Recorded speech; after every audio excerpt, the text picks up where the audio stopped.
You go. Good to see you all. I couldn't see you.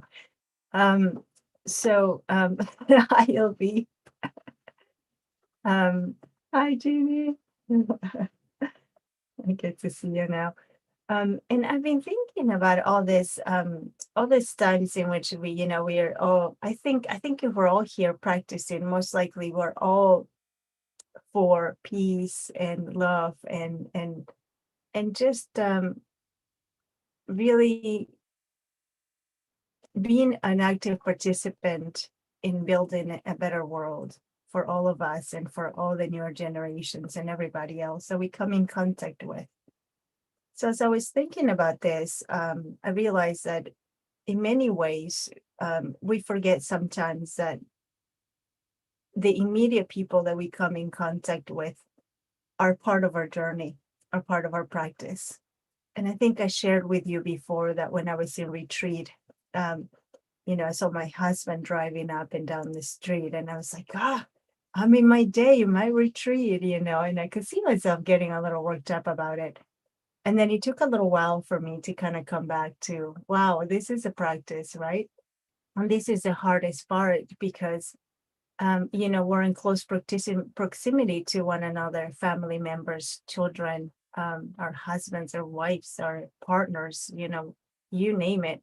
And it's not easy to practice with them. It's almost like I'm going to go out there and practice with everybody else and be kind to that person outside my little bubble because it's just so much easier because I wouldn't see him again and it's just easier. And so I thought today some of the teaching hopefully will come out into just trying to bring really this sense of practice into our immediate family as well and the people that surround us. Because if we can do that, um, it's just harder to really create this, world of ease and peace because it's just, I feel like it's easier, like I said, to be kinder and to be more patient with others. So whenever you're ready, we're going to start out with our formal practice as usual and really just tuning into what is here for you, even if as I speak about this, as I speak maybe to that partner or that child that is just very difficult in our lives, and maybe that would pop up.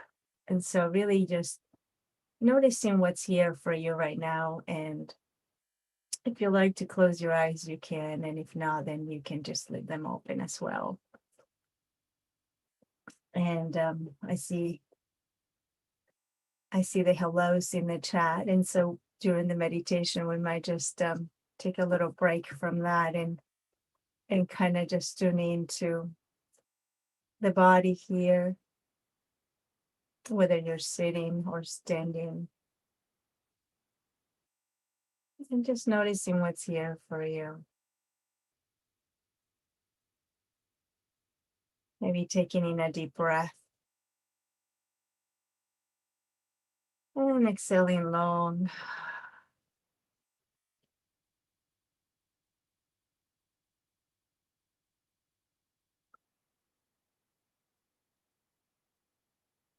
And just for a moment, let's check in with ourselves. Let's allow and just give ourselves a bit of space, a little bit of expansion in this moment. Noticing this body sitting or lying here.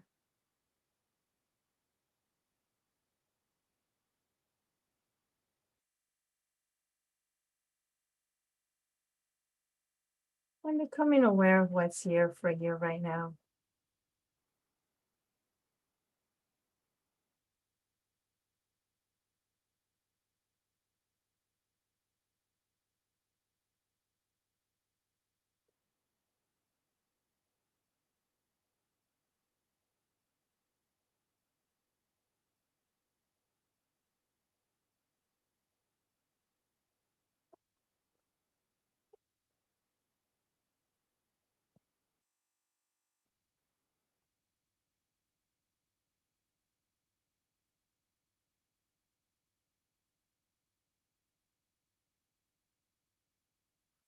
And whatever that is, just allowing for this moment to be exactly as it is, and welcoming yourself.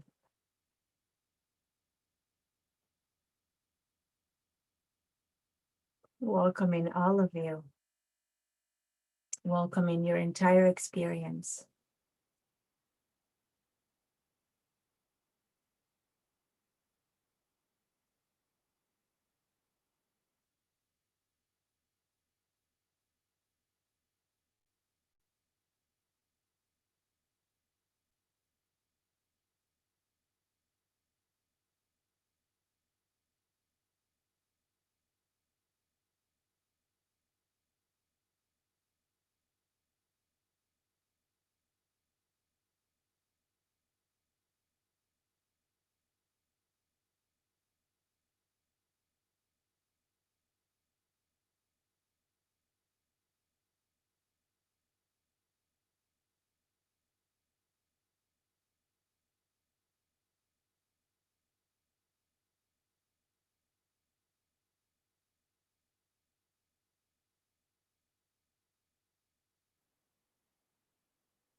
And whenever you're ready, just coming back to the breath, maybe taking in a deep breath just to get acquainted with the breath again. So breathing in deeply, filling up that belly.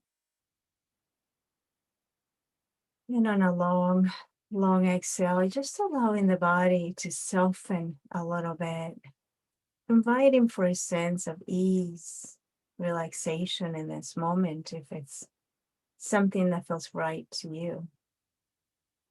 Maybe just noticing those areas of tightness or tension.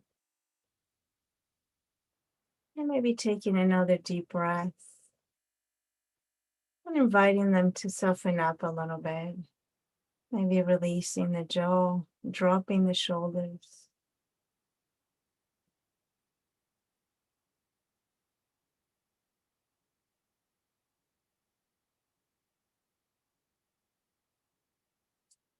And on the next deep breath,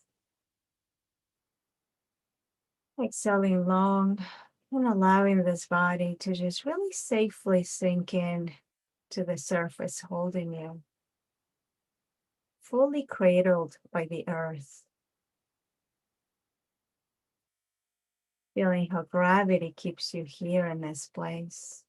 You're not floating away. You're right here, solid, feet on the ground, body on the chair or the seat or the cushion.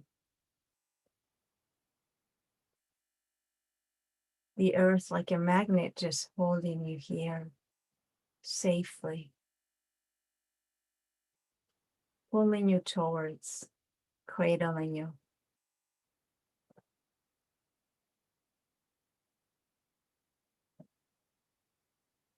It's got you. You're not going anywhere. You're right here. That's all we need to do is just bring the mind right here to this body. The body's already here. So maybe tuning into the breath.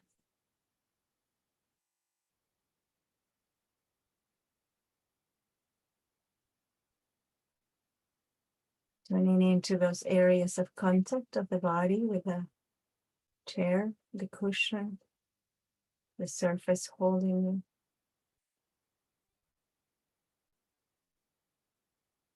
So allowing for the sense of ease.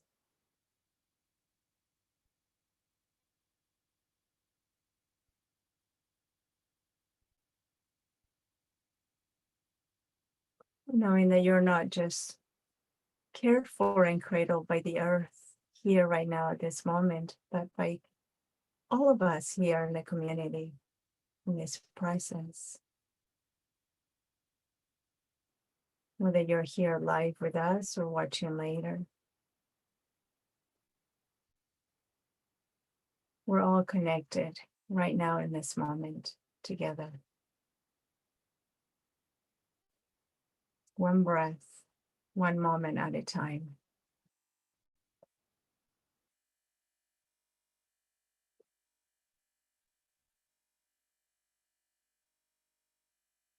And so just allowing for the breath to flow normally, naturally.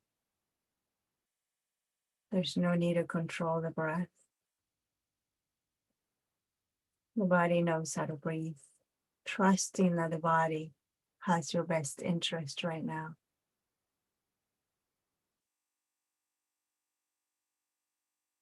It's breathing for you.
And approaching the breath and the body in a very gentle way, becoming aware of the in-breath, becoming aware of the out-breath, the expansion of the body in the in-breath, the contraction on the out-breath, the coolness of the air coming in, becoming one with you as it leaves and goes out into the world on the out-breath.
Just noticing if there's story happening right now.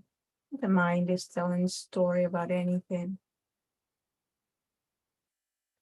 Just becoming aware of where the mind goes. Is it planning, storytelling? And then coming back to just the body here, the breath here. Just allowing yourself to meet the moment every time again and again.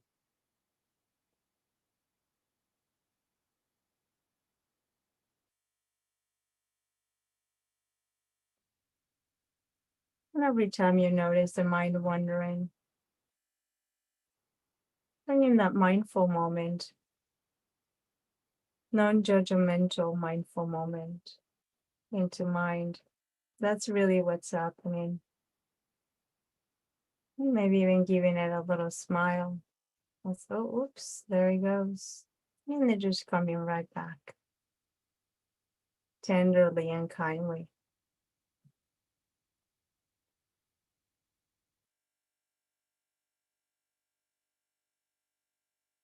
It is with loving awareness that we meet the moment. Kind awareness, compassionate,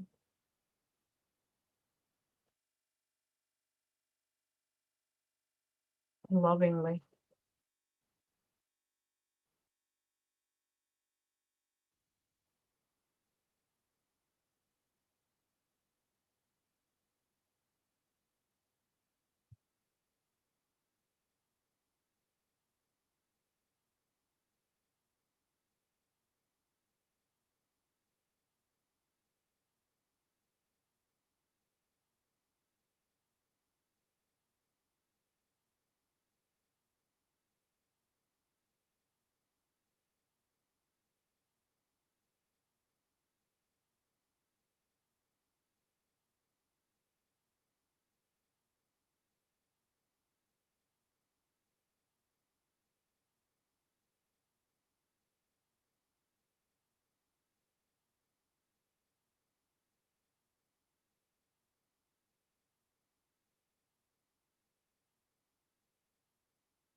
Coming back again and again, coming back to the moment.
So Thich Nhat Hanh, in his book, The Miracle of Mindfulness, shares story with us about an emperor. His story is by Leo Tolstoy, actually.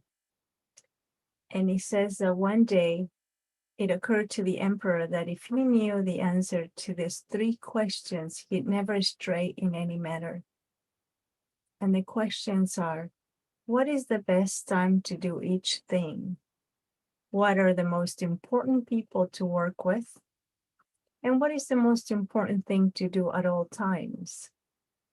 So the emperor issues a statement throughout his kingdom saying that whoever could answer these three questions will receive a great reward.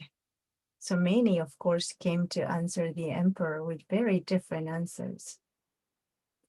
Someone suggested that the emperor had a schedule detailing everything in order to know what to do at what time. Someone else suggested the emperor seek counsel from the wise and follow their advice. Someone else said that certain matters required immediate attention and could not wait for consultation. So the same thing happened with the second question. What are the most important people to work with? Someone said that the emperor needed to place all his time in his administration in order to know whom to work with. Another urged reliance on priests and monks, while others recommended physicians, and still others put all their faith in warriors.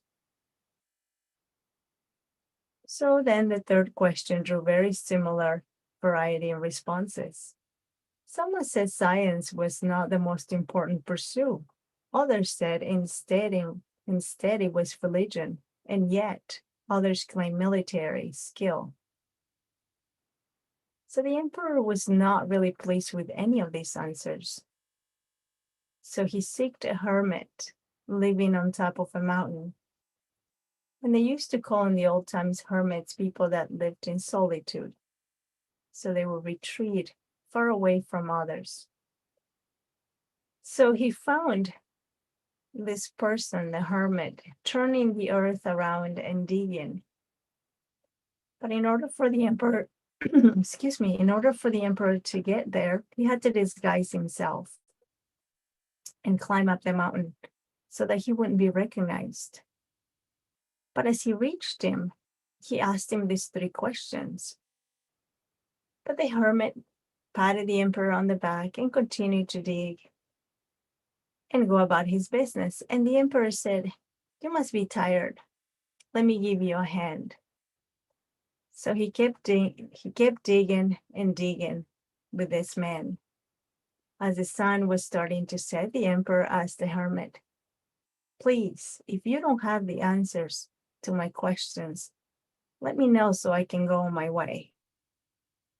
Just at that moment, a man bleeding was heard, and the emperor and the hermit attended to him. And as the man regained consciousness, he asked for water. So the emperor ran down to the river to get some water for him. The man started to get better. And as he gained full consciousness, he looked at the emperor and he said, "Please forgive me." And the emperor said, "But what have you done that I should forgive you for?" The emperor said, "I know you. I was your sworn enemy. And I had vowed to take revenge on you, for during the last war you killed my brother and seized my property. When I learned that you were coming alone to the mountain to meet with the hermit, I resolved to surprise you on your way and to kill you. But after waiting a long time, there was still no sign of you, and so I left my ambush in order to seek you out. But instead of finding you, I came across your attendants, who recognized me, giving me this wound. Luckily, I escaped and ran here. If I hadn't met you, I would surely be dead by now. I had intended to kill you, but instead you saved my life. I am ashamed and grateful beyond words. If I live, I vow to be your servant for the rest of my life. And I will bid my children and grandchildren to do the same. Please grant me your forgiveness," the man said. The emperor was overjoyed to see that he was so easily reconciled with a former enemy. He not only forgave the man, but promised to return all the man's property and to send his own physicians and servants to wait on the man until he was completely healed. After ordering his attendants to take the man home, the emperor returned to see the hermit. Before returning to the palace, the emperor wanted to repeat these 3 questions one last time. He found the hermit sowing seeds in the earth that they had dug the day before. The hermit stood up and looked at the emperor. "But your questions have been answered." "How is that?" the emperor asked, puzzled and confused. "Yesterday, if you had not taken pity on my age and given me a hand with digging these beds, you would have been attacked on your way home. Then you would have therefore, the most important time was the time that you were digging in the beds. The most important person was myself. And the most important pursuit was to help me. Later, when the wounded man ran up, the most important time was the time that you spent dressing his wound. For if you had not cared for him, he would have died, and you would have lost the chance to be reconciled with him. Likewise, he was the most important person, and the most important pursuit was to take care of his wound.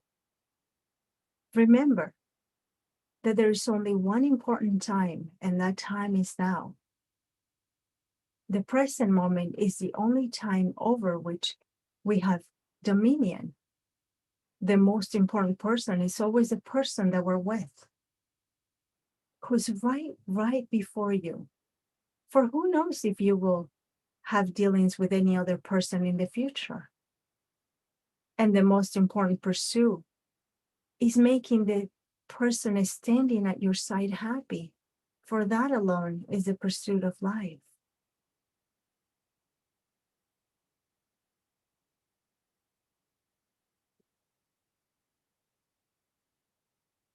So I think this story and the book also explains it as being in the moment,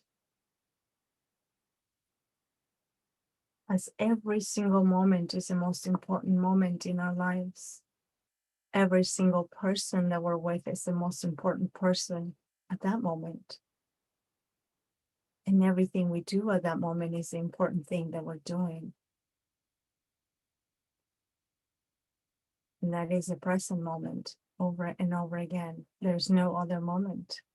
So the invitation is to really be fully present with who we're with what we're doing, with where we are. And so when we started, I was talking about really practicing with the people that are closest to us, whether it's parents, partners, children. And that is a practice. And we are reminded constantly of this because this is challenging. Sometimes the people that we're closest to could be the most hurtful. And I'm not saying that this is that we have to stay there and endure pain and suffering from people that are not considerate. All I'm saying is if the choice is made to be there, we can turn towards our mindfulness and we can attend to what is needed from us at that moment. And this is a practice, right? And I often remind myself that it's so easy to practice when everything goes right and when we're all happy. So easy to be mindful in those moments. But then the moment somebody does something that gets us upset or annoys us, all mindfulness goes out the door. I go to the store and I'm really nice to the person behind the counter. And then I come out and I'm just saying to my husband, why did you choose those tomatoes? Right? Or why didn't you pick that fruit? Right? And then there he goes, I'm annoyed that maybe his choice is not being my choice, or little things like that. That's just an example I'm making up. But those are the little things that really are important to catch ourselves in those moments, to really practice in those moments with the people that are closest to us, which is the most challenging. And so Thich Nhat Hanh in this book invites us to do the same. It says, service is not outside. If we cannot be together and practice with our immediate people, our immediate families, whoever we're with in close contact with, very difficult for us to build this habit of be there for others as well. Because we're constantly reinforcing these patterns, right, of what upsets us, and we're constantly reacting. So this is the practice to notice, that reactivity and that habitual way of being among our family members, among the people that are closest to us. And then maybe at that moment, we can kind of look into the opportunity and the possibility for different ways of responding or taking care of ourselves. Like I said, this is not about, tolerating things that are maybe harmful for us. But we're talking about the small little things that, come in, and the times in which it takes so little. Sometimes I notice it takes so little of me to just, make the people around me happy. Sometimes it's just that little thing when they're annoyed and I don't get annoyed, but I'm able to just kind of be there for them, So these are the moments that we're looking for. And so in today's practice, I thought that maybe we could reflect on this, maybe just noticing what does it take for you to bring a little bit of mindfulness into your immediate family, into your surroundings. And if you're not around a lot of people, now we're quite isolated quite a bit. But there's always a text, there's always a phone call, there's always something that we read in certain ways that could be also difficult. And so our mindfulness invites us to know what is the meaning, right? To really understand the meaning that we're giving to that message, the meaning that we're giving to certain words said to us. What is the meaning we're giving to things, and how are we responding to that? Or are we just reacting in habitual ways because we're triggered in one way or another? And so maybe just tuning into that and maybe taking one last breath here. And I thank you for this practice. So if you're new and this is the first time that you're here, my name is Alex Mazes. We're here every Monday and Friday, same time.